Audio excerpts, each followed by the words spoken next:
जो अभी केस आया है वलेंशिया वाला, जिसमें माँ ने आइसक्रीम में जहर मिलाया और वो खुद भी खा लिया, बच्चों को भी खिला दिया। तब वो कह रही थी कि मेरा दिल करता है अपने आप को भी मार दूं और अपने बच्चों को भी मार दूं। डिप्रेशन ना या तो मतलब अगले बंदे को नुकसान पहुंचा सकता है, आपको खुद भी पहुंचा सकती है, या तो अपने आप को खत्म कर देती है तंग आके। बच्चे ड्रग्स कर रहे हैं, बच्चे के पास पेरेंट्स नहीं है, उसके पास दोस्त है, वो दोस्तों से हर चीज कर रहा है, वालिदैन का ध्यान नहीं है अपने बच्चों के ऊपर।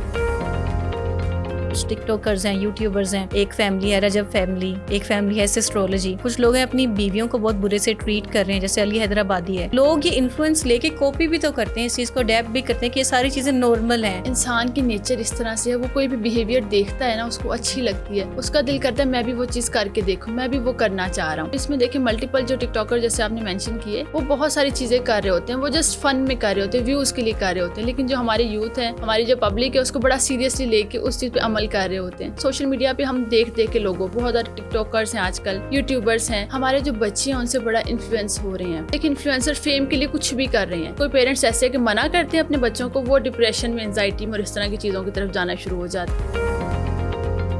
शादी को लेके बच्चियों की मेंटल हेल्थ कितनी डैमेज कर रहे हैं माँ बाप, घर वाले, सोसाइटी। एक बच्ची पे शादी का बड़ा प्रेशर है, लड़कियां इस चीज को लेके बड़ा परेशान होती हैं, या उनको ये भी कह देते हैं कि मतलब आपकी कजन को तो इस तरह से, आपकी सिस्टर का तो ऐसे, आपका भी ऐसा ही होना चाहिए। ये चीज सोच सोच के ना लड़कियां बड़ी ओवर थिंकिंग करना शुरू कर देती हैं, लड़कियां बड़ी डिस्टर्ब। और मैंने ऐसे भी देखे हैं कि बड़े बड़े मेंटल हेल्थ इश्यूज की तरफ लड़कियां चली जाती हैं।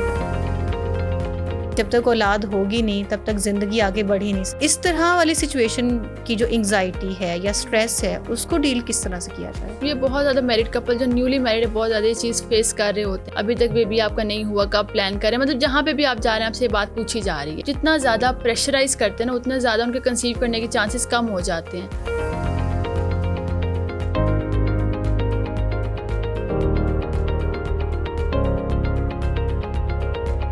बिस्मिल्लाहिर्रहमानिर्रहीम, अस्सलाम वालेकुम। पब्लिक लाइफ के साथ नई एपिसोड लेकर मैं सानिया मुमताज़ हाजिर हूँ। व्यूअर्स, बहुत सारे मसाइल होते हैं जो हमारी ज़िंदगी में पाए जाते हैं, जैसे कि हमारी हेल्थ। अब जब फिज़िकल हेल्थ की बात की जाती है तो सब लोग बहुत ज़्यादा एक्टिव हो जाते हैं, अलर्ट हो जाते हैं, अपना ख्याल रखने लग जाते हैं, क्योंकि शायद ज़ाहिरी तौर पर दिखाई दे रहा होता है, कोई ब्रूजेस हैं, कोई चोट लग गई है, कोई बीमारी है। लेकिन जैसे ही कोई जहनी मसला बनता है तो लोग छुपने, डरने और शर्माने लग जाते हैं। जैसे कोई बहुत बड़ा टैबू है या हिचकिचाहट या शर्माने की बात है, कोई शर्म की बात है, तो ये जो शर्म एसोसिएट करके रखी हुई है, क्योंकि ज़हन पर और रूह पर लगे हुए ज़ख्म जो हैं वो दिखाई नहीं देते। तो हम इस चीज़ को डिकोड करने की कोशिश करेंगे कि मेंटल हेल्थ को अभी भी एज अ डिसऑर्डर ट्रीट क्यों नहीं किया जा रहा और लोग इसको लेके इतने सीरियस क्यों नहीं हैं और इसके कॉन्सिक्वेंसेस क्या हो सकते हैं, और इस टाइम पे हमारी ज़िंदगी में कौन कौन से ऐसे मसाइल और डिसऑर्डर्स हैं जो कि हमारी मेंटल हेल्थ ख़राब होने की वजह से और हमें रियलाइजेशन ही नहीं है। इस बारे में बात करने के लिए मेरे साथ साइकोलॉजिस्ट मलाइका तारिक मौजूद हैं। Welcome to the show Malaika, कैसी थैंक यू हैं? So much, I am good. Malaika, अब ये बात आप एक्सपेक्ट ही कर रही होंगी, वही मेरा पहला सवाल है कि लोग मेंटल हेल्थ को टैबू क्यों समझते हैं, एक शर्म की चीज़ क्यों समझी जाती है? बिल्कुल ऐसी बहुत ज्यादा, अब वैसे भी काफी अवेयरनेस आ गई है, लेकिन अभी भी बहुत ज्यादा ऐसी जगह हैं जहाँ पे इसको समझा ही नहीं जा रहा। मतलब अगर कोई कहता है ना मुझे कोई प्रॉब्लम हो रही, डिप्रेशन हो रहा है, एंजाइटी हो रही है, उसको कहते हैं ये तो ना बस काम ना करने के बहाने ढूंढ रहा है, या फिर इसको कोई मसला है ही नहीं, मतलब जॉब पे नहीं जाना चाह रहा है या फिर अर्निंग नहीं करना चाह रहा। अब देखिए टैबूज की अगर हम बात करें, उस पर बहुत ज़्यादा ये चीज़ें लोगों में आती है, कुछ लोगों को अवेयरनेस है, हाँ। लेकिन वो अपना ट्रीटमेंट नहीं करवा रहे कि जॉब पे हमारे क्या समझेंगे लोग, घर में क्या समझेंगे। इवन मैंने ऐसी भी फैमिलीज देखी, वो अपनी बेटियों का ट्रीटमेंट नहीं करवा रहे कि इसके रिश्ते नहीं आएंगे, तो फिर लोग समझेंगे वो पागल है। पागल है, मतलब इसको फिर कोई देखने नहीं आएगा, कोई बातचीत नहीं करेगा अच्छा। इससे। मतलब लोग अपने बच्चों का ट्रीटमेंट नहीं करवा रहे कि हमारी फैमिली में क्या इज्जत रह जाएगी, ये साइकेट्रिस्ट के पास या साइकोलॉजिस्ट के पास जा रहे हैं।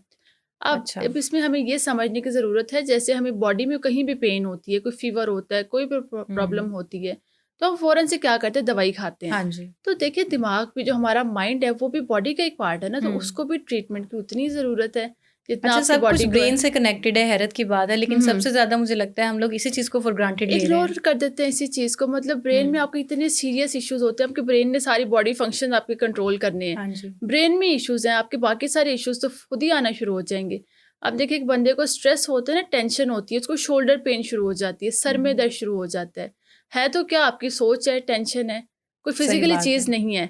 लेकिन उससे आपको, मैंने ऐसे भी केसेस देखे कि सिंपल टेंशन, एंजाइटी, इससे हार्ट अटैक तक पहुंच जाता है, उसके कोई ऑर्गन फेलियर होना शुरू हो जाता है टेंशन की वजह से, और भी बहुत मल्टीपल इश्यूज होते हैं, क्योंकि मेंटल हेल्थ और फिजिकल हेल्थ दोनों ही कनेक्टेड हैं। अच्छा मलाइका, मुझे ये बताएं, लोग इवॉल्व कर रहे हैं पाकिस्तान में या हम्म। ओवरऑल सोसाइटी में? उनको समझ आ रही है ये बात, या अभी भी अच्छा। अब हम्म। इसमें इम्प्रूवमेंट की ज़रूरत है और लोगों को इतनी बहुत अवेयरनेस ज़्यादा नहीं है? ज़रूरत है, बहुत ज़्यादा ज़रूरत है। स्पेशली मतलब कुछ लोग तो अभी आ गए हैं अवेयरनेस की तरफ, मतलब हम्म। अवेयरनेस कैंपेन्स देख देख के, या जैसे अच्छा। कुछ पॉडकास्ट होते हैं, कोई इंटरव्यूज़ होते हैं रिलेटेड टू दिस, उनको सुन के वो आ गए हैं। लेकिन अभी भी बहुत सारे लोग ऐसे हैं, वो शर्म की वजह से, मतलब ये इस वजह से कि हमें कोई गलत ना समझे, इस वजह से वो नहीं आ रहे ट्रीटमेंट की तरफ।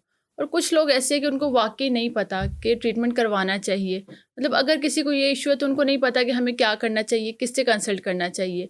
सेकेंडली मैं इवन यहाँ लोग पे, ये भी कंफ्यूज हाँ, हो जाते हैं कि साइकेट्रिस्ट के पास जाना है या या साइकोलॉजिस्ट के साइकोलॉजिस्ट के पास पास जाना है। जाना है। अच्छा, सबसे पहले वो क्या करते हैं, कोई ऐसा मसला हो गया ना साइकेट्री, वो दम करवाने चले जाते हैं बाबों के पास चले महाबो के जाते पास। हैं। मतलब अब उसमें वो मल्टीपल तरीके इस्तेमाल करते हैं, जो दम मतलब जिन निकाल रहे हैं, कोई हाँ जी। डिफरेंट चीज़ें कर रहे हैं, मतलब इसको दौरे पड़े हैं, अब वो साइकोलॉजिकल दौरे हैं, वो हाँ। जिन निकालने से ख़त्म नहीं होंगे। वो किसी डॉक्टर के पास उस स्टेज पे जाएंगे, या तो वो जो बंदा है, जो पेशेंट है, वो अपना नुकसान कर लेगा, या फिर अगले फैमिली मेम्बर का नुकसान कर देगा, घर का कोई बड़ा लॉस कर देगा। तब उसको का ख्याल आता है, कहीं से पता चलता है कि किसी डॉक्टर के पास हमें अब जाना चाहिए। ठीक है, अब मुझे ये बताएं कि एंजाइटी और डिप्रेशन के केसेस दिन ब दिन क्यों बढ़ते चले जा रहे हैं बहुत। हमारे पाकिस्तानी माशरे में? उसकी मेजर रीजंस क्या हैं? अच्छा, इवन बच्चों में मैंने देखे हैं बहुत ज़्यादा बढ़ना शुरू हुआ अच्छा। Anxiety depression. अब इसमें एक बच्चों तो में? जो सबसे मेजर रीज़न है, कंपैरिजन बड़ा हमने कर दिया, बच्चों में कंपटीशन कर दिया है। आप देखिए छोटी क्लास से हमने बच्चों में, आपकी पोजीशन नहीं आएगी ना, आप अच्छे बच्चे नहीं हो, बच्चे में कितना प्रेशर है कि मैं पोजीशन नहीं ले सका तो शायद मैं गलत हो जाऊंगा, सोसाइटी मुझे एक्सेप्ट नहीं करेगी, अप्रूव नहीं करेगी। ये किसने डाली है? पेरेंट्स ने ही बच्चों में ये चीज़ डालना शुरू कर दी है। यही वजह है कि बच्चे आजकल बहुत ज़्यादा एंजाइटी डिप्रेशन, और आपने ये भी देखा है बच्चों ने कुछ रिसेंट केसेस ऐसे थे कि सुसाइड की तरफ गए हैं। हाँ। ठीक है, तो ये कहाँ से डेवलप होता है? आपके चाइल्डहुड से ये चीज़ें डेवलप होना शुरू हो जाती हैं। उनमें ठीक है। कंपैरिजन, दूसरी चीज़ सोशल मीडिया, एक जो हाँ, आजकल नहीं, बहुत इसी सवाल की बढ़ती तरफ मैं चीज़ आती हूँ। है। अगला सवाल भी यही था कि हाँ, सबसे हाँ। ज़्यादा सोशल मीडिया का रोल है इस सारी चीज़ों में? बहुत ज़्यादा रोल है। आप सोशल मीडिया पे आप कोई भी चीज़ देखते हैं ना, वो आपके ब्रेन पे असर करती है। अच्छा। आपने सुना होगा सोशल मीडिया के लोगों को एडिक्शन भी हो रही है, मोबाइल फ़ोन की एडिक्शंस हो रही हैं। कहते हैं हम बोर हो रहे हैं, बच्चे कहते हैं हाँ, हम बोर हो रहे हैं बोर अगर हो हम रहे हैं। फ़ोन अब नहीं आप देख देखिए रहे तो। सोशल मीडिया में क्या है, एक रील आपने देखी है, कोई भी देखी है, वो आपके इंटरेस्ट की और रील्स उसी तरह की आएगी। ठीक है, अब एडिक्शन आपको हो रही है, अगली रील आपको नहीं पता कि 3-4 घंटे आपके कहाँ गए हैं। स्क्रॉलिंग कर ली और बिल्कुल। कुछ प्रोडक्टिव अब भी हासिल नहीं किया उससे, नहीं याद किया। भी नहीं रहता, दिमाग रजिस्टर भी बिल्कुल नहीं सिंपल करता। म्यूजिक चल रहा है, कोई वीडियोस चल रहे हैं, कुछ भी चल रहा है। हाँ। अब देखिए 3-4 घंटे आपने रात में वीडियोस देख ली, नींद आपकी वहीं पर डिस्टर्ब हो गई, आपको नहीं सही। पता मैं सो रहा हूँ नहीं सो रहा हूँ, और इससे आपकी मेंटल हेल्थ पे बड़ा असर पड़ता है। सेकेंडली, हम खाना खा रहे हैं, कुछ भी कर रहे हैं, मोबाइल फोन हाथ में, सोशल मीडिया चल रहा है। ठीक है, तो काम सोशल करते मीडिया हुए भी हमारी बार बार आपको हाथ अटेंशन ही मोबाइल फोन नहीं की है, तरफ क्यों मतलब जा कि रहा होता आपको है? नहीं पता कि आप बात किससे कर रहे हैं, क्या बात कर रहे हैं, क्या खा रहे हैं, कोई चीज़ का आपको अंदाजा इससे नहीं है। फोकस भी खराब होता है। फोकस खराब हो रहा है। आपने 1 मिनट पहले कोई बात की है, आपको नहीं याद कि मैंने क्या कहा था, क्या काम करना था, ये किसको मैंने क्या कहा था। अच्छा, सेकंड, अगर हम अभी तो हम बात करें रूटीन किस तरह अफेक्ट हो रही है सोशल मीडिया से, हाँ रूटीन जी। चेंजेस से भी हमें बहुत ज़्यादा मेंटल हेल्थ इश्यूज आते हैं। रूटीन में जब डिस्टर्बेंस होती है ना, तो उससे भी मेंटल हेल्थ इश्यूज आना शुरू हो जाते हैं। ठीक सेकंड, है। अगर हम बात करें सोशल मीडिया पे, हम देख देख के लोगों पे, जैसे आपने देखा है बहुत ज़्यादा टिकटॉकर्स हैं आजकल, यूट्यूबर्स हैं, हमारे जो बच्चे हैं उनसे बड़ा इन्फ्लुएंस हो रहे हैं। उनकी जो गलत नेगेटिविटी इन्फ्लुएंस है, का भी इन्फ्लुएंस लिया जा बिल्कुल रहा है। सोशल मीडिया पे अब देखिए इन्फ्लुएंसर फेम के लिए कुछ भी कर रहे हैं, कोई भी चीज़ वो करना शुरू करते हैं, हमारे बच्चे उस ट्रेंड को फॉलो कर रहे हैं। अब वो जब ट्रेंड, कोई पेरेंट्स ऐसे है कि मना करते हैं अपने बच्चों को, वो डिप्रेशन में, एंजाइटी में और इस तरह की चीज़ों की तरफ जाना शुरू हो जाते हैं। और हर बच्चा देखिए वो चीज़ हर पेरेंट्स अफोर्ड भी नहीं कर सकते, कुछ जो सोशल मीडिया पे दिखाई जा रही है। मटीरियलिस्टिक चीजें होती हैं। बिल्कुल, तो इससे क्या होता है, इन्फीरियरिटी कम्प्लेक्स आता है बच्चों में, एंजाइटी के सिम्टम्स और आते क्या हैं। बड़ों में भी ये इन्फीरियोरिटी बहुत कॉम्प्लेक्स अब बढ़ता चला बहुत जा रहा है? ज़्यादा। उसके पास गाड़ी है, उसके पास घर है, फलाना अब देखिए यूट्यूबर ये फर्ज करें कमा रहा आपके है। पास सब कुछ है, आपने देखा सोशल मीडिया पे कोई नई गाड़ी आई है, कोई नई ट्रेंडिंग चीज आई है, आप वो नहीं कर पाते किसी भी वजह से, कुछ भी है, क्या है आपके अंदर एक कमी वाली फीलिंग आएगी कि मेरे पास क्यों नहीं है, होना चाहिए। कहीं ना कहीं आप मतलब ये फील करोगे मेरे पास कोई कमी रह गई है, आपके पास सब कुछ होते हुए भी आपके पास चीज ऐसे फील होगा मेरे पास कुछ नहीं है। अच्छा। जो आपकी लाइफ में पॉजिटिविटी भी है ना, उसको भी आप इग्नोर कर दोगे फिर। कंज्यूमरिज्म बढ़ रहा है। वो सोशल मीडिया आपको बहुत ज़्यादा, मतलब जहाँ मैं ये नहीं कहती कि उसके बिल्कुल नेगेटिव इफेक्ट्स हैं, लेकिन उसके बहुत हद तक नेगेटिव इफेक्ट्स हैं अगर हम उसको सही तरह प्रॉपर्ली यूज़ नहीं करते। ठीक है। अच्छा, अब एक टर्म मैं अभी जैसे पॉडकास्ट से पहले आपसे डिस्कस कर रही थी, ADHD, या ये क्या है, ये कौन सा डिसऑर्डर है? और हम जब भी इससे रेलेवेंट कोई वीडियो देखते हैं, कुछ पढ़ते हैं, कोई तो सिम्टम्स देखते हैं, हमें लगता है हमें हमारे है। अंदर ये तो बड़ा इसको केस थोड़ा आता एक्सप्लेन है। करें। बिल्कुल, ये ADHD की अगर हम टर्म की बात करें, ये होता है attention deficit hyper activity disorder. ठीक है। अब ये बच्चों में भी होता है और बड़ों में भी होता है हम्म। आजकल, लेकिन बड़ों में बहुत केसेस आ रहे हैं इसके। ओके। और इसमें ना मेजर मसला ये होता है कि हर बंदे को लग रहा है मेरे अंदर ADHD है, इसके कुछ सिम्टम्स इस तरह से होते हैं। लेकिन अगर हम बात करें ना, इसमें ये होता है कि आपने मतलब आपकी अटेंशन बिल्कुल लो होती है, अटेंशन डेफिसिट सही। जैसे आपको समझ ही आ रहा है, और हाइपर एक्टिविटी जैसे आपको दिमाग हर टाइम चलता रहता है, चलता रहता है। हम यहाँ होते हैं, हमारा दिमाग कहीं और होता है, कुछ इस हाँ तरह की बिल्कुल, बातें। इस तरह से हो सकता है, कह सकते हैं हम कि हमारे दिमाग में ना मतलब वर्किंग रहती है हर टाइम पे, आपको नींद प्रॉपरली नहीं आ रही होती क्योंकि हर टाइम आपका दिमाग चल रहा है। अब इसमें एक चीज़ आपने देखना है कि कुछ लोगों को नॉर्मल थोड़ी सोचें ज़्यादा आ रही होती है, थोड़ा नॉर्मल हाइपर हम्म। होते हैं, लेकिन उनकी रूटीन की सारी चीज़ें चल रही होती हैं। ठीक है। लेकिन जो ADHD वाला बंदा होगा उसकी रूटीन ठीक नहीं होगी, उसका दिमाग इतना ज़्यादा चल रहा होगा कि उसके सर में दर्द शुरू हो जाएगा, वो कहेगा कि मेरी सोचें बंद हो जानी चाहिए, अभी मैं सोना चाहता हूँ लेकिन मेरे माइंड में सोचें चल रही और हैं। ये भी होता है कि वो हर टास्क करने की कोशिश कर रहा होता है और फिर सारे लेकिन टास्क इनकम्प्लीट रह जाते हैं। उसकी माइंड में एक्चुअली इतनी ज़्यादा रेसिंग थॉट्स, इसको हम कहते हैं, इतनी हाँ ज़्यादा हाँ। थॉट्स चल रही होती कि वो किसी एक टास्क पे भी पूरा नहीं कर सकता।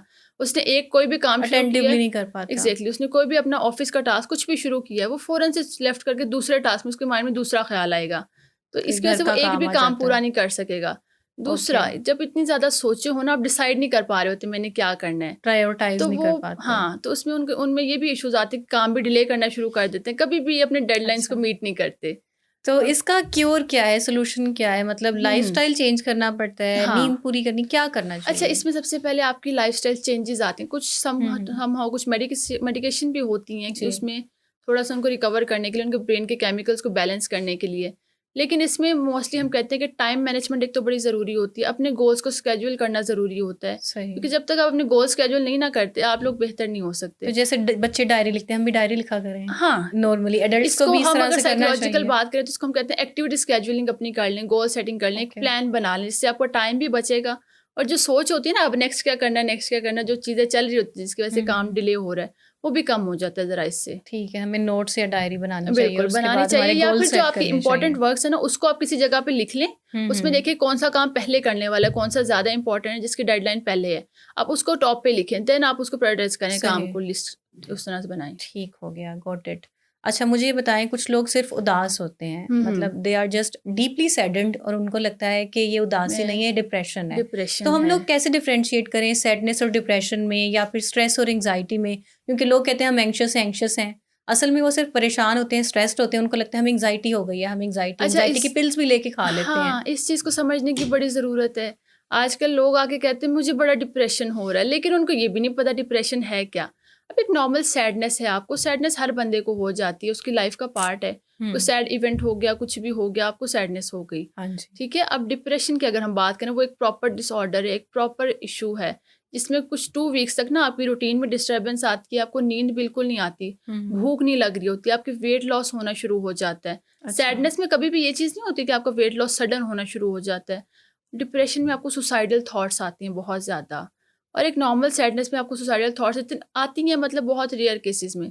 और डिप्रेशन की मेजर ये भी होती है कि आपका ना लॉन्ग टर्म रहता है। जिन एक्टिविटीज़ को आप एंजॉय कर रहे होते हैं, आपको किसी हम्म। चीज़ में खुशी नहीं महसूस हो रही होती है। अब एक उदास बंदा है, उसको कोई फेवरेट पर्सन मिल गया, कोई फेवरेट खाना मिल गया, उसका मूड बेहतर हो गया। हम्म। ठीक है, डिप्रेशन वाला बंदा ये चीज़ फील नहीं कर सकेगा। अच्छा। वो एक कंटिन्यूस सैडनेस वाले फेज में होगा, उसको जितनी मर्जी आपको ट्रीट देने की कोशिश कर लें, कहीं पे ले जाए, लेकिन उसका वो जो डिप्रेसिव मूड है, जो लो मूड है, उसका रहेगा ही वो तो बेहतर नहीं वो होगा। अपने उस शेल से कैसे बाहर निकलता है? With hmm. थेरेपी, या अच्छा, इसमें भी इसमें बस सब हाँ, कुछ खुद भी करना होता है कुछ? इसमें कुछ एक तो उसकी मेडिकेशन होती है, ठीक है, अच्छा। क्योंकि डिप्रेशन में आपकी केमिकल इम्बैलेंस हो जाता है, एंटी डिप्रेसेंट हम देते हैं उनको, सही। थोड़ा जो उनका लो मूड हुआ होता है ना, वो बेहतर हो हम्म। जाता है। सेकंड, हम उनकी थेरेपी बड़ी ज़रूरी होती है, क्योंकि डिप्रेशन में ना ये चीज़ बड़ा देखना ज़रूरी है कि किस वजह से वो डिप्रेस फील करे, क्या उसकी अच्छा। लाइफ में ट्रिगर पॉइंट्स क्या हैं, क्या चीज़ें उसको डिस्टर्ब कर रही हैं। तो जब ये चीज़ें हम देखते हैं, थेरेपी काउंसलिंग वगैरह उनको देते हैं, हम्म। उनके लाइफ में चेंजेस ऐड करते हैं, उनकी एक्टिविटीज़ को बनाते हैं, ठीक क्योंकि है। डिप्रेस बंदा जो होता है वो कभी भी अपनी एक्टिविटीज़ फॉलो नहीं कर रहा होता। सही है। अच्छा, मुझे बताएं, मेरी एक दोस्त है, उसका नाम वजीहा है, वो साइकेट्रिस्ट है, तो आप हम्म। साइकोलॉजिस्ट हैं। तो वो कहती है हर कोई मुझे एज अ थेरेपिस्ट ट्रीट करने लग जाता है, इवन अच्छा। दोस्त भी। हम्म। तो आप ये बैरियर कैसे बनाती हैं? मतलब वो कहती है कि हम्म। मैं as a family, as a friend मौजूद हूँ आपके साथ, एज अ थेरेपिस्ट मौजूद नहीं हूँ। तो हम्म। आपके साथ कभी ऐसे होता है? जैसे कुछ दोस्त होते हैं, लेकिन हम्म। वो आपसे थेरेपी सीख करने लग जाते हैं दोस्ती की हम्म। बजाय। वो चाह रहे होते हैं कि आप उसका थेरेपिस्ट बन जाओ, थेरेपिस्ट या बन जाए, एक फैमिली बिल्कुल। मेंबर में और थेरेपिस्ट में फ़र्क होता है दुःख दर्द एग्ज़ैक्टली। बाँटने में या दोस्तों के साथ, तो आप इसको कैसे हाँ, डिफरेंशिएट अच्छा ये करेंगे? चीज़ अगर हम देखें ना एज़ अ साइकोलॉजिस्ट, ये हमारे एथिक्स में भी होता है कि अच्छा, हम फैमिली मेंबर्स या जो क्लोज़ वन है उनको हम थेरेपी प्रोवाइड नहीं कर सकते। ओके, अब इसमें कुछ मल्टीपल पॉइंट्स आ सकते हैं। एक तो जो फैमिली मेंबर्स हो गए या फ्रेंड्स हो गए, आपकी बात को कभी सीरियसली नहीं लेंगे। बायसनेस भी आती है। एग्जैक्टली और दूसरा ये कि सम टाइम अगर कोई फैमिली मेंबर या फ्रेंड आपसे केस डिस्कस कर रहा है, कोई भी केस हम ले सकते हैं, लाइक कोई ब्रेकअप केस है, कोई भी हाँ, केस है, हाँ, तो आप हमेशा जो फ्रेंड होगी या जो फैमिली मेंबर होगा आप उसको बाइसनेस शो करेंगे, उसके साइड लेंगे। तो हुँ, आप कभी भी प्रॉपर डिसीजन नहीं ले सकते, प्रॉपर काउंसल नहीं कर सकते। और सही, थेरेपिस्ट जो होता है ना, एक नॉन जजमेंटल बंदा होता है, एक अच्छा, ऐसा थर्ड पर्सन होता है जो आपकी बातों को कॉन्फिडेंशियल रखता है, प्राइवेट अच्छा, रखता है और आपको जज नहीं करता। अब ओके, देखें जो भी फ्रेंड फैमिली मेंबर है उनमें कहीं ना कहीं जजमेंट आ जाती है, कोई रिलेशन आपका हुँ, ऐसा है होता है, और सम टाइम आप किसी बड़े बंदे की काउंसलिंग कर रहे हैं, मतलब कोई एल्डर फैमिली मेंबर है, तो आप उसको कभी कभी वो बातें समझा भी नहीं पाते, आप मतलब लिहाज में एक रह थोड़ा जाते हाँ, हैं। बैरियर बिल्कुल, आ जाता है। एग्जैक्टली तो इसलिए फैमिली मेंबर और फ्रेंड्स को हम काउंसलिंग नहीं प्रोवाइड करते। ठीक है, मुझे बताएँ कब थेरेपी लेनी चाहिए? हमें कैसे रियलाइज़ हो कि हाँ, हम्म। अब ये सिचुएशन ऐसी है जो हम खुद डील नहीं कर पा रहे, अपने बिल्कुल आस-पास के ठीक है। लोगों से कम्युनिकेट भी नहीं कर पा रहे, वी नीड हम्म। थेरेपी। वो कौन-सा पॉइंट होता है या कोई सिम्पटम्स होते हैं? अच्छा, ये आपकी अगर रूटीन में चेंजेस आना शुरू हो गए और बहुत लंबे अरसे तक ये चेंजेस आ रही हैं, लाइक आपकी स्लीप इम्बैलेंस होना शुरू हो गई है, हुँ, खाने पीने का आपका दिल नहीं कर रहा, ऐसी एक्टिविटीज़ जिनमें पहले सही, आपको बड़ा मज़ा आता था, इंजॉय करते थे, जैसे बाहर कोई गेम करना, दोस्तों के साथ जाना, खाना पीना, आपको अब वो अच्छी नहीं लग रही, कुछ भी करने को दिल नहीं कर रहा, या आप बहुत ज़्यादा अकेले टाइम गुजारना आपने शुरू कर दिया, किसी से बातचीत ही नहीं कर रहे। जी। तो और दूसरा ये कि अगर गुस्सा बहुत ज़्यादा आ रहा है, मूड में चेंजेस आ रही हैं, तो ये कुछ ऐसे साइंस होते हैं जो हमें खुद सही। में भी नोटिस करने चाहिए और हुँ, हुँ। फैमिली मेंबर्स को भी चाहिए कि अपने घर वालों में नोटिस करें कि अगर कोई भी चेंज आ रहा है तो उनको फ़ौरन से किसी से कंसल्ट करना चाहिए, कोई थेरेपिस्ट या साइकोलॉजिस्ट कुछ ठीक भी। है। मुझे आप ये बताएँ मलाइका कि हम्म। पोस्टपार्टम डिप्रेशन क्या होता है ठीक और है। क्या यूजुअल डिप्रेशन से ये मुख्तलिफ होता है? हम्म। अच्छा, एक तो नॉर्मल डिप्रेशन जैसे हम कहते हैं केस, जैसे मैंने पहले हाँ बताया जी। आपको, ठीक है। पोस्टपार्टम डिप्रेशन हम कहते हैं बेबी होने के बाद जो उनको डिप्रेशन होता है, लो मूड होता है। आपने बहुत ज़्यादा मदर्स देखी होंगी कि जब उनका बेबी पैदा होता है ना, उसके बाद वो बड़ी चिड़चिड़ी होना शुरू हो जाती है, उनका मूड ख़राब रहना शुरू हो जाता है।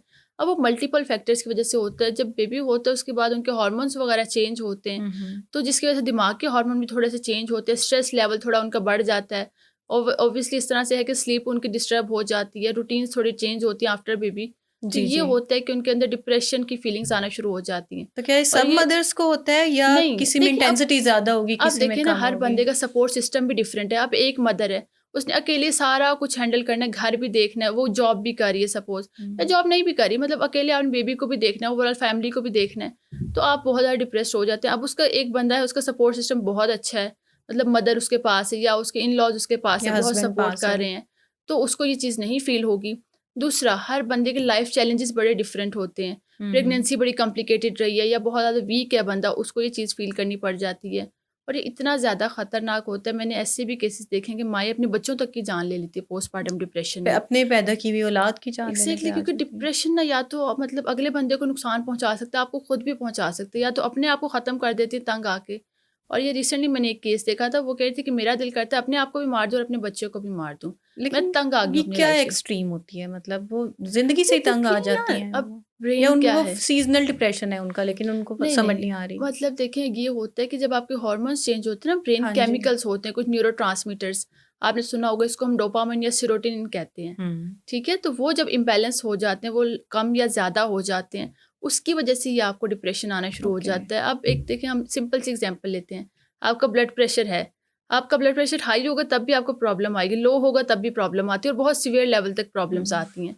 ये ब्रेन केमिकल्स भी उसी तरह से होते हैं कि थोड़ा-सा अप डाउन होने से आपके बहुत मेजर इश्यूज़ होना शुरू हो हुँ, जाते हैं। हुँ, प्रेगनेंसी के बाद तो आपको पता है कि आपके अंदर बहुत सारी डेफिशिएंसीज़ भी आती हैं, बहुत हुँ। सारी चीज़ें आपके अब भी चली जाती हैं, मूड आपका डिस्टर्ब रहना शुरू हो जाता है, रूटीन डिस्टर्ब होती है, तो उसकी अच्छा। वजह से ही आपको पोस्टपार्टम डिप्रेशन होता है। अच्छा, एक वैसे थोड़ी मज़ीक़ा ख़ेज़ बात है, लाइटर नोट पे मैं पूछ लेती हूँ। इंटरनेट पे बीच में कुछ इन्फ्लुएंसर्स हैं, हुँ, हुँ। तो उन्होंने ये कहना शुरू कर दिया कि हम मर्द हैं, हमें भी पोस्टपार्टम डिप्रेशन होता है क्योंकि हम भी हुँ, उस सारे हुँ। प्रोसेस का हिस्सा होते हैं। हुँ, तो क्या हुँ। वाक़ई ये चीज़ एग्ज़िस्ट करती है? क्योंकि फिर ज़ाहिर है इंटरनेट है, ट्रोलिंग होती है, बातें होती हैं। एग्ज़ैक्टली। अब मुझे नहीं पता कि ये बात वाक़ई ठीक है क्लिनिकली या नहीं है।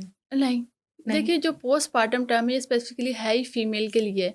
अब जिसके मेजरली जिसके हार्मोन जिसके अंदर चेंज आ रही है, अब बेबी उसने बॉर्न किया, ठीक है, तो उसके अंदर चेंजेस आए, मेल ने ये चीज़ नहीं हार्मोनल की, चेंज है नहीं डेफिनेटली। आई ना। वो तो आपको पता है सोशल मीडिया पे कोई भी टर्म एक हो जाती है, उसको हम ट्रेंडिंग में ले चलते हैं कि अच्छा ऐसे है, ऐसे ये चीज़ है। तो ऐसा बिल्कुल नहीं, ये सिर्फ फीमेल के लिए अच्छा टर्म यूज होती है क्लिनिकली जो है। ठीक है। पोस्टपार्टम डिप्रेशन के सिनेरियो में हस्बैंड्स को खास तौर पे, क्योंकि जाहिर है वो सिग्निफिकेंट अदर है बिल्कुल और बच्चे की पैदाइश में मतलब माँ को सबसे ज़्यादा ज़रूरत मुझे लगता है अपने हस्बैंड की ही हस्बैंड की होती होती है, है बिल्कुल। कि बच्चे का बाप साथ हो। तो हम्म। हस्बैंड का कितना बड़ा रोल होता है अपनी वाइफ को इस चीज़ से निकालने में या बहुत पार्टनर बन के? बहुत ज़्यादा, क्योंकि फीमेल देखिए अब उसने बच्चे को संभालना है, हाँ जी, ठीक है, उसको हस्बैंड की सपोर्ट भी चाहिए। एक जो होती है ना इमोशनल सपोर्ट बड़ी ज़रूरी होती हाँ है, जी। कि बड़ा बंदा अकेला फील कर रहा है, डिप्रेशन किसी भी टाइप का, उसमें बंदा अकेला फील कर रहा है, हुँ, मतलब इस तरह फील कर रहा है कि जैसे मेरे पास कोई भी नहीं है दुनिया में, और बहुत ज़्यादा लो फीलिंग हो रही होती है, मूड हुँ, वगैरह। तो हस्बैंड जब बातचीत करता है ना, डिस्कशन ही करता है, सिंपल बस इतना ही कह देते हैं, उसको अप्रिशिएट कर देते हैं किसी बात पे, तो ठीक बड़ा है। उसके अंदर एक पॉजिटिव चेंज आता है। तो हस्बैंड्स को चाहिए मतलब अपनी वाइफ को इमोशनली सपोर्ट करें, मतलब ये है कि अगर वो काम बच्चे से की भी थक गई, परवाह कर लें, ज़ाहिर है। एग्जैक्टली काम से अगर वो थक गई हैं तो थोड़ा सा उनको रेस्ट भी दें। उनको पता होना चाहिए कि मदर्स भी इंसान है, ठीक है, हुँ, उन्होंने भी कहीं ना कहीं रेस्ट करना है, उनकी भी कोई लाइफ है, थोड़ा सा उनको पर्सनल टाइम दें। ठीक है। मतलब वैसे बच्चे के बाद ये होता है कि जो हस्बैंड वाइफ का टाइम है वो ख़त्म होना शुरू हो जाता है, स्पेशली अगर आपका बच्चा छोटा है। तो हुँ, कोशिश करें वीक में अपनी वाइफ के लिए भी थोड़ा सा टाइम निकालें, सही। उसको कहीं पे वैसे बाहर ले जाए, अगर नहीं लेके जा सकते तो उसको थोड़ा सा उसकी पसंद का कोई खाना बना दें, मंगवा दें, कुछ भी, ज़रा उसका मूड भी थोड़ा स्टेबल करना बड़ा ज़रूरी है। और इसके लिए भी मेडिकेशन होती है, अच्छा, इसके लिए पोस्टपार्टम मेडिकेशन डिप्रेशन को होती डील है, करने के बिल्कुल। लिए। अगर आपका बहुत सीवियर लेवल का है, मतलब नहीं कंट्रोल हो रहा, पहले तो आप कोशिश करते हैं कि थेरेपी से थोड़ा हो जाए, हुँ, लेकिन हुँ। अगर नहीं आपको डिप्रेशन कंट्रोल हो रहा तो आपको मेडिकेशन चाहिए होती है। अच्छा, फिर सवाल ये भी आता है कि अगर मदर है वो ब्रेस्ट फीडिंग है, हम्म। तो अगर वो मेडिकेशंस ले रही है इस तरह की, तो उससे बच्चे की सेहत पे कोई असरात नहीं आएँगे? बिल्कुल आते हैं, मैं समझ रही हूँ आपकी बात को। अच्छा, इसमें या तो रिकमेंड करते हैं जो साइकेट्रिस्ट, पर्सनली वैसे साइकेट्रिस्ट की चीज़ होती है कि वो उस टाइम पे थोड़ा ब्रेस्ट फीड ना करवाएं जिस टाइम पे सही। मेडिकेशन दे रहे हैं, क्योंकि बच्चे पे असर आता है। हुँ, जो मदर मतलब फीड वगैरह करवा रही है ना, उससे बच्चे पे काफ़ी ज़्यादा असर आना शुरू हो जाता सही। है। तो इस टाइम में ये रिकमेंड करते हैं कि ब्रेस्ट फीड ना करवाएं। ओके। एक और बड़ा मसला ये है, मैरिड कपल्स में पाया जाता है, हम्म। वो है इनफर्टिलिटी। और बिल्कुल। इसको लेके हमारे माशरे में बहुत ज़्यादा प्रेशर होता है दोनों पेरेंट्स बहुत पे। ज़्यादा। मतलब हस्बैंड पे भी, वाइफ पे भी, कि जब तक औलाद होगी नहीं तब तक ज़िंदगी आगे बढ़ ही नहीं बढ़ सकती ही और नहीं दुनिया रुक सकती, जाती बिल्कुल। है। तो इस तरह वाली सिचुएशन की जो एंग्ज़ायटी है या हुँ। स्ट्रेस है, उसको डील किस तरह से किया जाए? अच्छा, देखिए इस तरह की सिचुएशन मतलब ये बहुत ज़्यादा मैरिड कपल जो न्यूली मैरिड है बहुत ज़्यादा ये चीज़ फेस कर रहे होते हैं कि अभी तक बेबी आपका नहीं हुआ, कब प्लान करें, मतलब जहाँ पे भी आप जा रहे हैं आपसे ये बात पूछी जा रही है। हुँ, अब ये देखें, जब जितना ज़्यादा प्रेशराइज़ करते हैं ना उतना ज़्यादा उनके कंसीव करने के चांसेस कम हो जाते हैं, हाँ जी। क्योंकि जब स्ट्रेस होता है, आपको टेंशन होती है, आपका कॉर्टिसोल लेवल हाई हो जाता है, और जो आपके नॉर्मल जो प्रेगनेंसी वाले हार्मोन्स है वो कम होना शुरू हो जाते हैं। तो अच्छा। इस टाइम पे आपको कोशिश करनी चाहिए कि अगर आपकी प्रेगनेंसी नहीं हो रही है तो आपको किसी थेरेपिस्ट से कंसल्ट करना चाहिए जिससे आपका एंजाइटी लेवल डाउन हो सके, ठीक है। अगर फिर भी हुँ, आपकी नहीं हो रही, आपका कॉर्टिसोल लेवल बहुत ज़्यादा हाई है, टेंशन आप बहुत ले रहे हैं, प्रेशर ले रहे हैं, तो आपको किसी साइकेट्रिस्ट के पास जाना चाहिए जो आपको हुँ। स्ट्रेस कम करने के लिए थोड़ा मेडिसिन वगैरह दे सके, साथ साथ आप थेरेपिस्ट से भी कनेक्टेड रहें जो आपको कुछ रिलैक्सेशन एक्सरसाइज बताएगा, प्रैक्टिस करें आप, और आपकी लाइफ एक बेहतर तरीके से जैसे आप रन। मुझे अभी पहले भी बता रही थी पॉडकास्ट से पहले कि हम्म। कोई मसला नहीं होता, सिर्फ साइकोलॉजिकल अच्छा, बैरियर्स ये इतने आ जाते हैं लोगों में हाँ, कि इनफर्टिलिटी मतलब की ये एक देखिए भी ना, एक रीज़न होती है। आप देखिए सपोज आपको कोई एग्जाम है, आप प्रेशर की वजह से वो चीज़ भूल जाते हैं, ठीक है, साइकोलॉजिकली है ना, आपको एग्जाम हाँ, आता है लेकिन प्रेशर की वजह से आप भूल गए हैं। तो ये भी लाइक एग्जाम है, मतलब आपके ऊपर प्रेशर इतना, मतलब वो फैमिली प्रेशर होता है, सोसाइटी का प्रेशर होता है, उस वो नॉर्मल है, आपके टेस्ट सब नॉर्मल आ रहे हैं, लेकिन आपका कंसीव नहीं हो पा रहा है क्योंकि इतना ज़्यादा टेंशन है आपके अंदर, कॉर्टिसोल हार्मोन इसको हम कहते हैं। जी, जी। वो जब आपका डाउन होगा, आपके बाकी हार्मोन नॉर्मल होंगे जो प्रेगनेंसी वाले हैं। तो इसलिए इसमें हम कहते हैं कि साइकेट्रिस्ट या साइकोलॉजिस्ट दोनों का होना ज़रूरी है अगर आपकी प्रेगनेंसी नहीं हो रही। और ये हुँ, मोस्टली अब तो गायनोकोलॉजिस्ट भी रेफर कर देती हैं, अगर टेस्ट क्लियर है ना, हुँ, फिर हुँ। भी नहीं हो रही तो गायनोकोलॉजिस्ट रेफर कर देते हैं साइकेट्रिस्ट के अच्छा, पास। मिसकैरेजेस को लेके भी इस तरह से लोग हम्म। ट्रॉमेटाइज़ हो जाते हैं या एंग्शियस हो जाते हैं, हम्म। तो उस सिचुएशन को कैसे डील किया जाए विद थेरेपी? ठीक है। अच्छा, देखिए, अब कोई भी ट्रॉमा होता है, कोई हाँ टेंशन जी। होती है, उसमें हम अपनी नॉर्मल लाइफ ना बिल्कुल ख़त्म कर देते हैं, बातचीत नहीं कर रहे होते किसी हुँ, से, हुँ। मिलना-जुलना बिल्कुल कम कर देते हैं, रूटीन बिल्कुल अपनी ख़राब कर लेते हैं। जी, तो जब थेरेपिस्ट के पास वो आएगा ना, हम उसको नॉर्मल एक रूटीन में लेके आएँगे। सबसे पहले उसकी रूटीन बेहतर करेंगे, अच्छा। ठीक है? उसको इमोशनली थोड़ा-सा हील करेंगे, उससे डिस्कशन करेंगे, उसके जो ट्रॉमाज़ हैं, जिसके बारे में वो किसी से बात नहीं कर रही, उनको थोड़ा-सा डिस्कस करके उनको सॉल्व करेंगे, ठीक ओके। है? सेकंड थिंग, उनकी रूटीन पे वर्क करेंगे, उनको थोड़ा-सा बाहर निकालेंगे, लाइक वॉक या रिलैक्सेशन एक्सरसाइज, जिसकी वजह से वो इमोशनली थोड़ा बेहतर हो सकेंगी। थर्ड थिंग, उनकी सोशल लाइफ ज़रा बेहतर करेंगे। कि जब हम अकेले रह रहे होते हैं ना, तब हम बड़ा परेशान फील करते हैं कि हमारे आइसोलेटेड हो जाते हैं। हाँ, तो हमें लगता है हमारे पास कोई है ही नहीं, हम दुनिया में अकेले हो गए। हम उनको थोड़ा सा कोशिश करते हैं कि उनके कोई फैमिली मेम्बर ऐसे जिनके साथ वो कंफर्टेबल हैं, फ्रेंड्स ऐसे हैं, तो वो उनके पास बैठें, जाएं, बातचीत करें, अपने जो इश्यूज हैं, सैडनेस है, थोड़ा उनको डिस्कस करें, उनका मूड बेहतर हो सके। तो नॉर्मली इस तरह से सही। कोशिश करती हूँ कि उनको हील किया जा सके। ओके, और बेटर मेंटल हेल्थ के लिए कौन सा फैमिली सिस्टम ज़्यादा फिजिबल है? जॉइंट फैमिली सिस्टम या हम्म। Nuclear system? अच्छा, इसमें अगर हम बात करें तो दोनों के ही प्रोज एंड कॉन्स हैं। सही। हम ये नहीं कह सकते कि जॉइंट बेहतर है या न्यूक्लियर बेहतर है। ये आपकी फैमिली टाइप पे डिपेंड करता है, जो बंदा है उस पर डिपेंड करता है कि वो किस तरह ज़्यादा कंफर्टेबल है। क्योंकि कुछ लोग न्यूक्लियर में कंफर्टेबल फील कर रहे होते हैं, कुछ लोग जॉइंट में कंफर्टेबल फील कर रहे होते हैं। लाइक काफ़ी ज़्यादा चीज़ें ऐसी होती हैं कि अगर आप बच्चे हैं, ठीक है, मदर वर्किंग है, तो जॉइंट फैमिली में ये होता है कि बच्चों को कोई और भी पीछे से संभाल लेता है, तो आपको थोड़ा बर्डन आपका कम हो जाता है, फाइनेंशियली थोड़ा बर्डन कम हो जाता है। और अगर न्यूक्लियर की हम बात करें, उसमें ये होता है कि आपको कोई बातें कोई कहने वाला नहीं होता, तो आप ज़रा ज़्यादा रिलैक्स होते हैं। कि जॉइंट में सम टाइम ये हो जाता है ना, वो लोग कह रहे थे कितने बजे उठ रही हैं, क्या हाँ, कर रही हाँ। हैं, अभी ये लेटी क्यों, ये पूछताछ है ज़्यादा, वो है, नुक्ताचीनी बिल्कुल। शुरू हो तो जाती कुछ है। लोग इसमें बड़ा अनकंफर्टेबल फील कर रहे होते लेकिन हैं। अच्छे लोग हों तो रहा जा सकता है, रहा मतलब। जा सकता है। अब न्यूक्लियर की अगर हम बात करें, उसमें ये भी है कि आपके पास कोई बात करने के लिए बंदा ही नहीं होता। सम टाइम आप बहुत ज़्यादा अकेला फील करना शुरू हाँ कर जी। देते हैं। तो अब इस हिसाब जैसे से ये hmm sorry to cut you Malaika, जो अभी केस आया है हम्म, वलेंशिया वाला, शायद आपकी नज़र से भी वो खबर गुजरी हो, जी जी, जिसमें माँ ने हम्म आइसक्रीम में जहर मिलाया और वो हम्म, खुद भी खा लिया, बच्चों को भी खिला दिया, 2 बच्चे। बिल्कुल। और उसके बाद शोहर के लिए भी वही आइसक्रीम रखी हुई थी, लेकिन शोहर शायद बाहर हम्म, गया हुआ था और वो बच गया। बिल्कुल। तो अब इस आप तरह के देखिए, केसेस अब देखिए न्यूक्लियर फैमिलीज़ में हो हाँ, रहे हैं। क्या प्रेशर उनमें, अब पता नहीं क्या उनका कोई फाइनेंशियली कोई प्रेशर था, किस तरह के स्ट्रगल वो हुँ। कर रहे थे। अब अगर वही जॉइंट फैमिली में होते तो वो ये चीज़ नहीं कर पाती। हाँ। ठीक है, कोई ना कोई फैमिली मेंबर आके रोक लेता, या फिर उनसे वो किसी से डिस्कस कर पाती। हुँ। तो इसमें मैं ये नहीं कहती किसी के भी कोई फ़ायदे हैं या नुकसानात हैं, दोनों ही अच्छी हैं, बेहतर हैं। डिपेंड करता है आप कैसे ज़्यादा खुश रह रहे हैं, कैसे ज़्यादा बेहतर रह रहे हैं। ठीक है, लेकिन जब इस किस्म के केसेस होते हैं तो तो उनमें अब घर वालों को भी देखना चाहिए, जो भी इमीडिएट फैमिली मेंबर हुँ, होता है, कि उनको नज़र आना अब देखिए ना, चाहिए। आप जॉइंट में रह रहे हैं या न्यूक्लियर में रह रहे हैं, आपको कनेक्टेड रहना चाहिए एक दूसरे से। वो आप हाँ। ऑन कॉल रहें या एक टाइम के बाद आप मिलना जुलना शुरू कर लें, लाइक वीकली बेसिस पे आप मिलें या मंथ बाद मिलें, ताकि आपको एटलीस्ट पता तो हो ना कि नेक्स्ट पर्सन किस हाल में रह रहा है, कैसे रह रहा है। हुँ। मैंने बहुत ज़्यादा फैमिलीज ऐसी भी देखी हैं कि लाइक वो जॉइंट फैमिलीज हैं, बट उनका आपस में कोई ताल्लुक नहीं है। रह इतने भी रहे हैं ज़्यादा वो लेकिन कोई कनेक्टेड नहीं है। नहीं है, इतनी ज़्यादा वो कट ऑफ है, मतलब एक भाई ऊपर रह रहा है, एक नीचे रह रहा है, उनका आपस में कोई ताल्लुक नहीं है। कोई पता नहीं नीचे क्या हो रहा है, क्या चीज़ नहीं हो रही।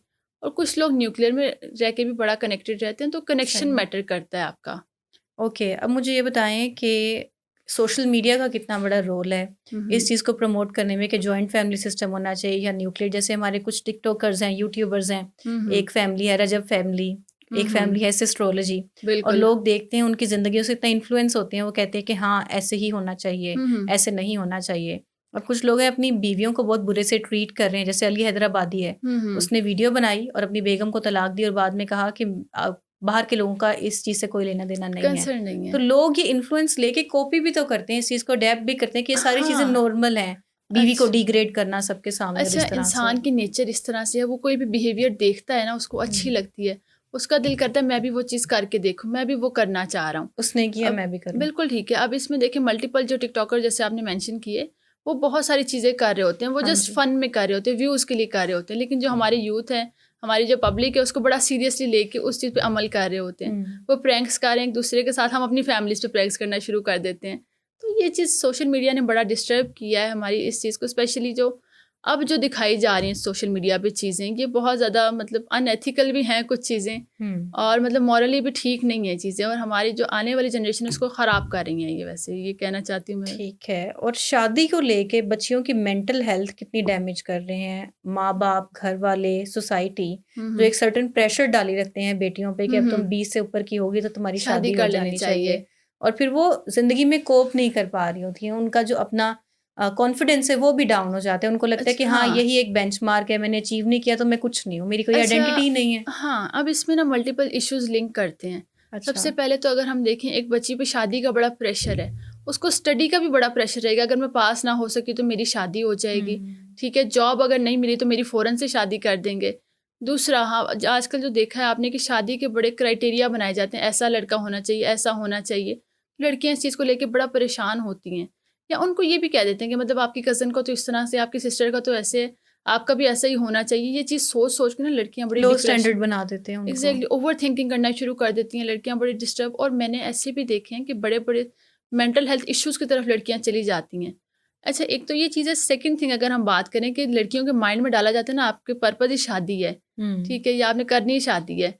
वो ना स्टडी कर रही होती हैं, कुछ ऐसे भी मैंने केसेस देखे हैं, वो कुछ भी नहीं कर रही होती, और वो इतना ज़्यादा उनको शादी का शौक कह लें या जो भी कह लें वो हो जाता है कि वो बाकी सारी लाइफ को इग्नोर कर देती हैं। उनको लगता है यही अल्टीमेट यही फैंटेसी मकसद है, मतलब वो किसी चीज़ पे फिर फोकस नहीं कर रही होती, कोई फैमिली रिलेशन पे फोकस नहीं कर रही। उनको बस ये होता है मेरी शादी जल्दी से कर दें। सही। और अल्लाह ना करे वो शादी अगर नहीं चलती है तो बच्ची के पास कोई स्टेबल मतलब दूसरा नहीं सहारा होगा, नहीं होता, बिल्कुल। क्योंकि उसके पास तालीम नहीं है, कोई नौकरी नहीं है। बिल्कुल। और मतलब जितनी मतलब तालीम या नौकरी लड़के के लिए ज़रूरी है, मैं कहती हूँ लड़की के लिए भी उतनी ही ज़रूरी है। क्योंकि लड़की ने फ़र्ज़ करें तालीम हासिल कर ली, जॉब वो नहीं भी कर रही, आपकी लाइफ में मल्टीपल तरह की सिचुएशंस होती हैं, आपको नहीं पता, सम टाइम आपको अपने बच्चों के लिए करनी पड़ जाती है। अब्यूजिव पार्टनर्स मिल जाते हैं, बहुत खुदा सारे इश्यूज आते हैं ना, बस तो ना करे। फीमेल का भी इंडिपेंडेंट होना बहुत ज़्यादा ज़रूरी है, स्पेशली आजकल की जो सोसाइटी है। आपको पता है बहुत आजकल की सोसाइटी डेंजरस है, तो इसमें बहुत ज़रूरी है। और मैरिटल लाइफ में भी अगर प्रॉब्लम्स की बात की जाए तो अब एक पर्सनैलिटी टाइप आ रही है, डिसऑर्डर आ रहा है, उसको नार्सिसिज्म कहा जाता है। तो नार्सिसिस्ट पर्सनैलिटी जिस इंसान की है उसको खुद भी नहीं पता कि उसके साथ ये मसला है, क्योंकि उसको रियलाइजेशन नहीं है, लेकिन सारे लोग उससे अफेक्ट हो रहे हैं। अफेक्ट हो रहे हैं जैसे फैमिलीज आपने के। शायद अभी डॉक्टर बहू देखा हो, ये मल्टीपल या ड्रामा मल्टीपल इस पे अभी ड्रामास में चल भी इन रहे हैं। कैरेक्टर्स को डिपिक्ट हाँ, किया जाता है। अब देखिए वो बंदा तो बड़ी अपनी लाइफ सुकून में गुजार रहा है, उसको नहीं पता, स्पेशली जो अफेक्टेड पर्सन होता है उसकी वाइफ होती है, क्योंकि पेरेंट्स से फिर थोड़ा डर होता है, रिस्पेक्ट होती है, वो चीज़ इंप्लीमेंट नहीं कर रहा होता।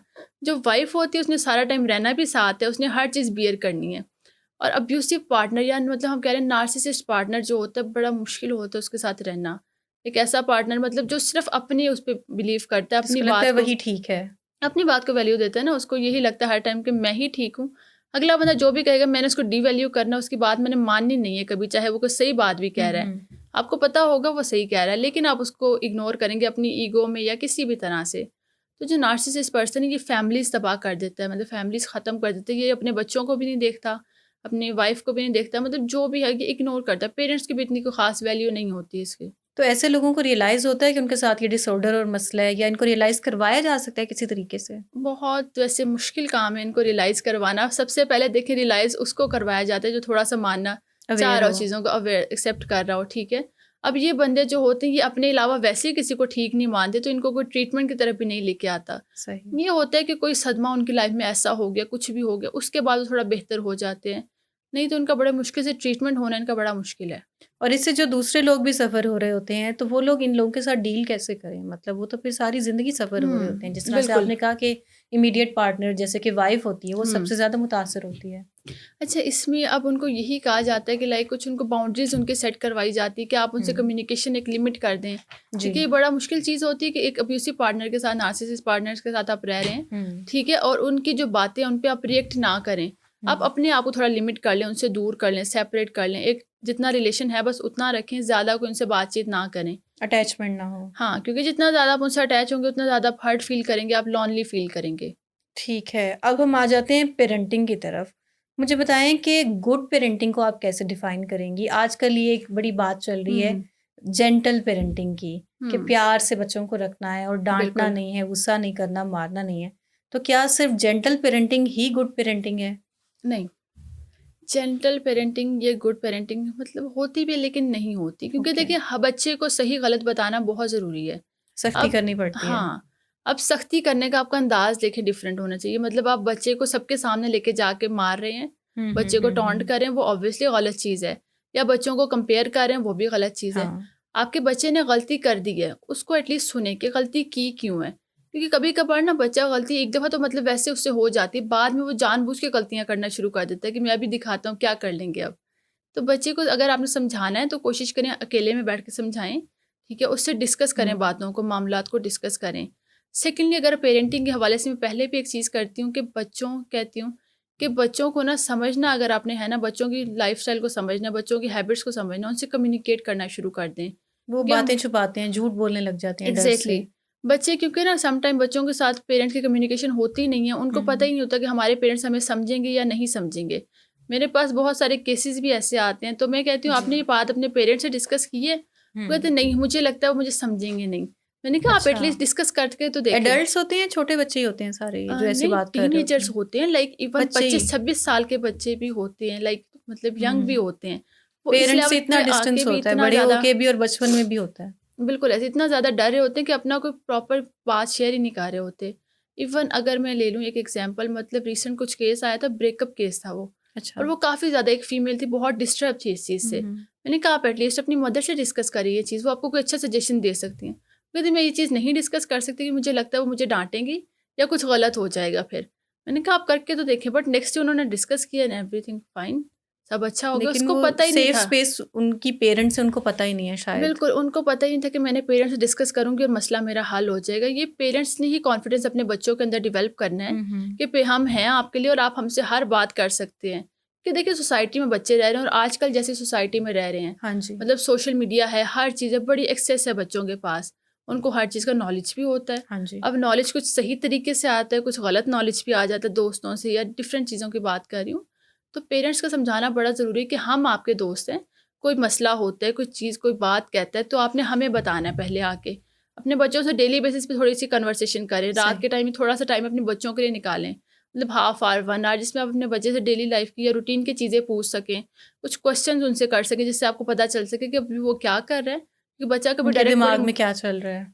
क्या चल रहा है, कैसे दोस्तों में उठ बैठ रहा है, ये भी आपको अंदाज़ा हो जाता है।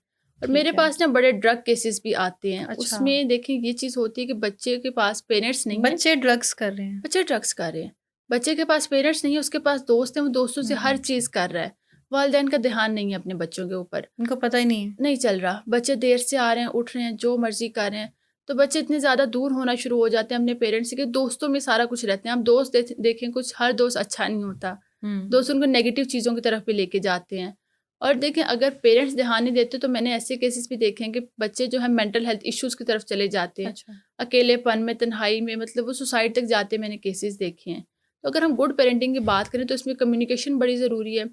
ठीक है, बच्चों के अंदर ट्रस्ट डिवेल्प करें आप, बच्चों को ये ट्रस्ट दें कि हम आपसे बात कर सकते हैं, आप हमसे हर बात शेयर करें, हम आपके साथ हैं।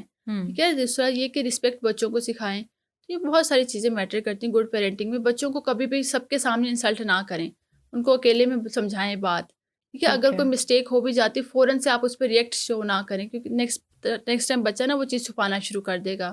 और ठीक है, बड़ों की निस्बत क्या बच्चों की सेल्फ रिस्पेक्ट ज़्यादा जल्दी हर्ट हो जाती है? अच्छा जैसे अगर देखिए, सबके सामने अगर डाँट दें, इंसल्ट कर दें बच्चा है टीचर्स ना, के आगे। ग्रोइंग एज है, डेवलपमेंट हो रही है उसकी, उसको हर चीज़ की मतलब इतनी समझ भी नहीं है, हुँ। उसमें बड़ी चीज़ें ज़्यादा अफेक्ट करती है, इमेच्योर होता है। बड़ा फिर भी समझ जाता है कि अच्छा समझाया कोई वजह होगी। छोटे बच्चे का ब्रेन काफ़ी इमेच्योर होता है, डेवलप हो रहा होता है, उसमें चेंजेस भी बहुत ज़्यादा आ रही होती है, हार्मोन्स हुँ। एक्टिव होते हैं उनके, चेंज हो रहे होते हैं, तो उनमें ज़रा ज़्यादा अफेक्ट होता है। बच्चे आपने सही। देखा है जो टीनेजर्स होते हैं, बड़े जल्दी गुस्सा कर जाते हैं, चीज़ों पे हाँ, रिएक्ट कर नाराज़ हो जाते हैं। जाते हैं। हाँ, वो इसलिए कि उस टाइम पे उनके हार्मोन्स चेंज हो रहे होते हैं, प्यूबर्टी की तरफ वो जा रहे होते हैं, ठीक और है। उस टाइम में उनको ज़्यादा अफ़ेक्ट करती हैं चीज़ें। अच्छा, एक और बात मलाइका ये भी है जो जेंटल पेरेंटिंग वाला एलिमेंट है ना हुँ, उसमें, हुँ। कि मिलेनियल्स कहते हैं कि हमने बड़ी मारें खाई हैं अपने अम्मा-अब्बा से, बिल्कुल। हमें जूतियाँ पड़ी हैं, हुँ, मार हुँ। थप्पड़ पड़े हैं। तो हमने हमारे बच्चों में वो चीज़ इंस्टिल नहीं करनी, उस ट्रॉमा के साइकिल को हमने रोकना है और रोकना है। इसलिए शायद प्यार से बात करनी है। लेकिन प्यार से बात करने के चक्कर में कहीं गलती तो नहीं कर रहे कि बच्चों पे बिल्कुल सख्ती नहीं कर रहे? अच्छा, इसमें देखिए डर होना चाहिए, सख्ती इन सेंस कि आप ये नहीं कि उनको मार रहे हैं या फिर बहुत ज़्यादा आप उनको अब्यूज़ कर रहे हैं, मतलब इंसल्ट कर रहे हैं। डर इस तरह से होना चाहिए कि उनको आप बताएं कि ये आपके लिए ठीक है, ये गलत है, उनको अपने डिसीजंस लेने दें, उनको एक डायरेक्शन लाजमी दें, ताकि ओके। उनको ये पता हो कि अगर मैं ये चीज़ गलत करूँगा और ये गलत है तो मेरे साथ कुछ बुरा हो सकता अब है। वो डर रिस्पेक्ट के ज़ुमरे में आता है बिल्कुल। बिल्कुल, अब ये ना हो कि बच्चा आपके सामने आने से घबराए, आप घर में एंटर हो और बच्चा गायब हो जाए वहाँ से। तो फेस ही ना करे हाँ, माँ-बाप जो को। मिलेनियर्स थे मेरे ख़्याल से उनकी ये मिस्टेक थी वैसे मारने वाली, कि वो उनकी अपने पेरेंट्स के साथ अटैचमेंट नहीं थी बिल्कुल हाँ, भी। डर था, बहुत ज़्यादा डर। कुछ शेयरिंग लेकिन का हमें सिलसिला पेरेंट्स नहीं के था। साथ ऑब्वियसली पेरेंट्स आपके फ्रेंड्स की तरह, डर की ज़रूरत नहीं, रिस्पेक्ट की ज़रूरत है, हुँ। ताकि आप उनको अच्छे वे में बता सकें क्या ठीक है, क्या नहीं। ठीक है, मलाइका टेक्नोलॉजी बहुत ज़्यादा एडवांस कर रही है। हुँ, तो ना सिर्फ़ बच्चों के मतलब दोस्त हैं, बल्कि गैजेट्स पे भी बहुत सारे दोस्त बन जाते हैं। सोशल बिल्कुल, मीडिया पे, गेम्स एग्ज़ैक्टली, पे, अलग-अलग तरह की चीज़ें आ रही डिफरेंट हैं और ऐप्स पे हमें बन नहीं पता जाते कि हैं। हमारे घर में बच्चे किस चीज़ के साथ कनेक्टेड हैं, हुँ, कौन-सी गेम खेल रहे हैं, बिल्कुल। किससे बात कर रहे हैं। और अक्सर वो गेम्स जैसे ब्लू व्हेल चैलेंज है, या बहुत सारी ऐसी गेम्स हैं जो बच्चों को सेल्फ हार्म की तरफ ले जाती हैं और पेरेंट्स को बिल्कुल पता नहीं होता। बिल्कुल तो क्या आज ये भी कम्युनिकेशन बैरियर होता है कि पेरेंट्स को पता ही नहीं है बच्चा क्या कर रहा है? अब देखिए, बच्चे को फ़ोन आपने दिया है, आपको ये तो पता होना चाहिए ना बच्चा क्या कर रहा है। हुँ। बच्चा फ़ोन कुछ भी कभी भी ऐसे तो यूज़ नहीं कर सकता। जब आप अपने बच्चे से, आप कम्युनिकेशन बैरियर भी कह सकते हैं, आपने बात ही नहीं की है, हाँ जी। आपको उसकी एक्टिविटीज़ का पता ही नहीं है, बच्चा कितनी देर जाग रहा है, कितनी देर हुँ, सो रहा है, हुँ। क्या कर रहा है, क्या नहीं कर रहा, मतलब किस-किस से बात कर रहा है। जब आप उससे बात करना शुरू करेंगे ना, आहिस्ता-आहिस्ता वो बातों-बातों में बताएगा, मैं ये कर रहा हूँ या ये चीज़ है। आप जब फ्रेंडली उसके साथ हो जाएँगे, तो वो आपसे भी शेयर करेगा कि अच्छा चलें, आप बच्चों को कह दें, अच्छा चलें मैं भी आज आपके साथ गेम खेलता हूँ। बच्चों के साथ फ्रेंडली बनें, उनको क्योंकि क्वालिटी टाइम दें। हाँ, बच्चों के साथ आप फ्रेंडली नहीं बनेंगे तो बच्चा आपसे बहुत सारी चीज़ें छुपा जाता है और ठीक है। बहुत मेजर इश्यूज़ बन जाते हैं। और मुझे ये बताएँ कि बहुत सारी लाइफ़ स्किल्स हैं, जो पेरेंट्स को सिखानी है बच्चों को और उनको समझ नहीं आता कैसे इंस्टिल करें। अब सिर्फ़ ये तो नहीं बताना कि क्लास में फर्स्ट आना है, पढ़ना बिल्कुल। ज़रूरी है, बल्कि ये भी बताना है कि फ़ेल हो जाओगे तो उसको डील कैसे करना डील है। कैसे कोई करना है। बुली करे तो उसको कैसे जवाब हुँ, देना है हुँ। या गुड टच, बैड टच का कॉन्सेप्ट भी इंस्टिल करना है। तो ये अच्छा, सारी चीज़ें भी अब कर रहे हाँ, हैं आजकल के पेरेंट्स? बहुत कम कर रहे हैं, नहीं कर रहे बताना मतलब, चाहिए। बताना चाहिए। अब देखिए बच्चा, हम है ना, बच्चे को बेशक हुँ। प्यार में हम इतनी ज़्यादा पैम्परिंग कर देते हैं बच्चे को, उसके अंदर कॉन्फिडेंस ही नहीं आता। हुँ, आपने हुँ। अपने बच्चे का हर काम खुद से करके दे रहे हैं, ठीक है? एक टाइम के बाद बच्चे को आउट जब ऑफ लव कर रहे हैं। खुद से काम करने पड़ेंगे, उससे होगा नहीं, उस पे प्रेशर होगा। बच्चे ने जब काम किए ही नहीं है, उसको पता ही नहीं है कि काम करने किस तरह से हैं। सेकंडली अगर हम बात करें, बच्चे जब छोटा बच्चा है ना, आप उससे तब तब से ही उसको कहें कि आप अपने काम थोड़े-थोड़े खुद से करना शुरू करें। No okay. डाउट आप प्यार से भी उसको कहें, समझाएँ भी, उसको केयर भी करें, उसको सपोर्ट पूरा करें, ठीक है? लेकिन उनको करने दें। गलत करे, 1 दफ़ा गलती करेगा, 2 दफ़ा करेगा, वो एक टाइम के बाद ठीक हो जाएगा, ठीक है? सेकंड ग्रोथ में हेल्प करेगी ये हेल्प सारी करेगा, चीज़ें। बिल्कुल। बच्चों को जब ओवर लव भी आप करते हैं ना, वो भी उनकी मेंटल हेल्थ पे बड़ा नेगेटिव इफ़ेक्ट लेके आता स्पॉइल्ड है। हो जाते हैं। ज़िद्दी हो जाते हैं बच्चे कि मुझे ये चीज़ चाहिए। अब लाइफ़ के किसी स्टेज पे उनको नहीं मिल रही, उसके बाद वो बड़ा डिस्टर्ब फ़ील कर रहे होते हैं। सेकंडली अगर हम बात करें गुड टच और बैड टच की, ये बड़ा सेंसिटिव टॉपिक है और आजकल के जो टाइम है, इसमें हुँ। समझने की बड़ी ज़रूरत है। लेकिन पेरेंट्स मतलब शर्म भी आती है उनको, वो कहते हैं कि हम अपने बच्चों से कैसे बात कर लें ये चीज़। लेकिन देखिए, ये चीज़ अगर आप अपने बच्चों से आज नहीं करेंगे ना, तो कल को कोई बड़ा मसला हो सकता है। अब किसी बच्ची के साथ, बच्चे के साथ कोई बुली का केस, कोई रेप केस हो गया है, तो बच्चे ने को घर वालों ने कॉन्फिडेंस ही नहीं दिया कि वो बता सकें घर आके। ठीक है, 1 डे हो रहा है, सेकंड डे हो रहा है, वो कंटिन्यूअस हो रहा है उनके साथ। देखिए, हुँ। बच्ची तो डिस्टर्ब हो रही है, लेकिन वो बता नहीं पा रही वो किसी अपना को। अब्यूज़ किसी से भी नहीं डिस्कस नहीं कर डिस्कस पा कर रहा। पा रही है और पेरेंट्स ने भी क्योंकि बात नहीं की हुई, तो ना वो पेरेंट्स से बता पा रही है। हुँ। दूसरी चीज़, वो किसी फ्रेंड से भी को भी नहीं बता पा रही, क्योंकि उसको लगता है कि शायद अगर मैं इस बारे में बात करूँगी, किसी को बताऊँगी, तो शायद कोई गलत बात हो जाएगी। तो हालाँकि गलत उसके साथ ही हो रहा है। गलत हो रहा है ना, वो खुद मतलब इस चीज़ की विक्टिम है। तो पेरेंट्स को चाहिए कि अपने बच्चों को अभी से समझाएँ, छोटे मतलब एज के अकॉर्डिंग उसको बताते जाएँ ना कि हुँ। अगर आपको कोई टच कर रहा है, कोई आपको गलत लग रहा है, देख रहा है, तो आप किसी को फ़ौरन रिपोर्ट बताओ करें। या किसी चीखो टीचर या को, जो भी यहाँ है। पे भी आप कोई बड़ा एल्डर पर्सन आपको नज़र आ रहा है, आप उसको बताएँ जाके कि मुझे ये चीज़ फ़ील हो रही है, और हुँ। एटलीस्ट अपने पेरेंट्स को लाज़मी आके बताएँ, कोई बड़ा सिबलिंग है उसको बताएँ कि मुझे आजकल ये चीज़ें तंग कर रही हैं। कोई जैसे आपने देखा है जी। कि नॉर्मली स्कूल्स में होता है, बच्चा तंग कर रहा होता है, हाँ जी। और आप एक टाइम के बाद उस बच्चे से इतना तंग हो जाते हैं, या तो आप स्टडी से आपका दिल उठ जाता है, या फिर आप अपनी लाइफ़ के साथ कुछ गलत कर लेते हैं। तो अगर यहीं पे पेरेंट्स अपने बच्चों को यानी ये सपोर्ट दें, सिम्पटम्स होते हैं लेकिन आ रहे लोग खुद होते हैं नेग्लेक्ट बिल्कुल। कर रहे होते हैं। आ रहे होते हैं, जब भी कोई इशू होता है ना, जी। सिंपल ये नहीं होता कि बच्चा जाके छलांग मार देता है या खुदकुशी कर देता है। सही। उसमें मल्टीपल चीज़ें आ रही होती हैं, उसकी रूटीन में आपको चेंजेस फ़ील होंगी। कुछ अरसे तक ऐसा लगेगा जैसे वो चिड़चिड़ा हो रहा है, गुस्सा आ रहा है, उसकी रूटीन बड़ी ख़राब है, हुँ। उसको नींद नहीं आ रही कुछ दिनों तक। अब ये साइंस आपने अपने अंदर भी देखने, कहीं आपको ये साइंस तो नहीं फ़ील हो रहे, ओके। और अगर आपकी फैमिली मेंबर में किसी को ये चीज़ चेंजेस फ़ील हो रही हैं, तो फ़ौरन से किसी डॉक्टर को, किसी साइकियाट्रिस्ट को रिपोर्ट करने की ज़रूरत है। उनको लेके ओके। जाने की ज़रूरत है ताकि वो टाइमली बेहतर हो सके। ठीक है मलाइका, आखिरी सवाल मेरा आपसे ये है कि इस टाइम पे ना स्क्रीन्स का दौर चल रहा है हुँ, हुँ। और हम लोग कॉन्स्टेंटली स्क्रीन्स के साथ कनेक्टेड हैं, चाहे हुँ, वो हुँ। टीवी है, लैपटॉप है, मोबाइल है, बिल्कुल। मोस्टली मोबाइल है क्योंकि एक्सेसिबल है। तो जो बात आपने पहले भी कही कि दूरी आती जा रही है कम्युनिकेशन की, हुँ, हुँ। मतलब हम लोग कनेक्टेड हैं ऑनलाइन लेकिन आपस में लेकिन फेस कनेक्टेड टू नहीं फेस हैं, आप नहीं कनेक्टेड। बात ही नहीं कर रहे। तो इस चीज़ को कैसे ओवरकम करें? मतलब जो टाइम पेरेंट्स और बच्चे स्पेंड करें उसको क्वालिटी टाइम में कैसे तब्दील किया जाए? अच्छा, मोबाइल फ़ोन को लिमिट कर दें सबसे पहले तो, मतलब जैसे मेरे पास ऐसे भी केसेज़ आते हैं कि हस्बैंड वाइफ़ के कॉन्फ्लिक्ट्स चल रहे हैं, ठीक है? अब वो क्यों है कि उनकी आपस में बैठे हुए भी कम्युनिकेशन नहीं है। एक फ़ोन लेके ऐसे बैठा हुआ है, एक फ़ोन लेके दूसरी साइड पे बैठा हुँ। हुआ है। बातचीत करनी है अगर आपने, जो फैमिली टाइम है, मतलब बेशक दिन का आप आधा घंटा निकालें, लेकिन उसमें ओके। फ़ोन्स आपने नहीं रखने, बिल्कुल उसको ख़त्म कर दें फ़ोन्स को। लास्ट सेकंड स्क्रीन भी ना हो उस दौरान में कोई से नहीं, भी। स्क्रीन ना हो, बहुत कोई अर्जेंट आपके कॉल्स हैं तो उसको आप ले सकते हैं, लेकिन स्क्रीन टाइम कोशिश करें जब आपकी फैमिली आपके पास है, हुँ, एक टाइम ऐसा रख लें दिन का, मतलब रात का, जैसे भी आप करें, मॉर्निंग में आधा पौना घंटा आप अपनी फैमिली के पास बैठें, उनमें स्क्रीन को ख़त्म कर दें, उनसे डिस्कस करें, बातचीत करें, दो बच्चों से, अपनी वाइफ से, फैमिली से, मदर से, सबसे डिस्कस करें।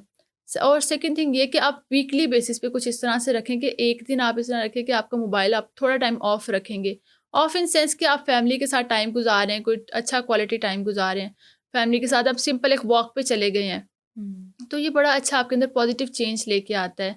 आप अपनी लाइफ में कुछ ऐसी एक्टिविटीज़ ऐड करें कि जो मोबाइल फ़ोन के अलावा हों। बुक रीडिंग ऐड कर सकते हैं, ठीक है। आप नमाज़ पढ़ते हैं तो आप मस्जिद में जाना शुरू कर दें, उस टाइम पे आपका फ़ोन क्लोज़ होगा। ठीक है, ठीक है। छोटी-छोटी चेंजेस ला के अपनी लाइफ को मोबाइल से थोड़ा दूर कर सकते हैं, क्योंकि स्क्रीन टाइम जितना भी है तो आपके लिए डेंजरस ही। लाइफ़स्टाइल चेंजेस लाके डेफ़िनेटली हम चीज़ें बेहतर हुँ, कर हुँ। सकते हैं। थैंक यू बिल्कुल। सो मच मलाइका, आपने वक़्त निकाला और इतनी सारी इंसाइटफुल इन्फॉर्मेशन दी। और व्यूअर्स, इसी के साथ मुझे भी इजाज़त दीजिए। कमेंट सेक्शन में ज़रूर बताइए कि आपको आज का पॉडकास्ट कैसा लगा, और ये भी बताइए कि आपके पास ऐसा कोई रेलेवेंट सवाल है या वाक़या जिसके बारे में आप जानना चाहते हैं। तो मुझे दीजिए इजाज़त। अल्लाह हाफ़िज़।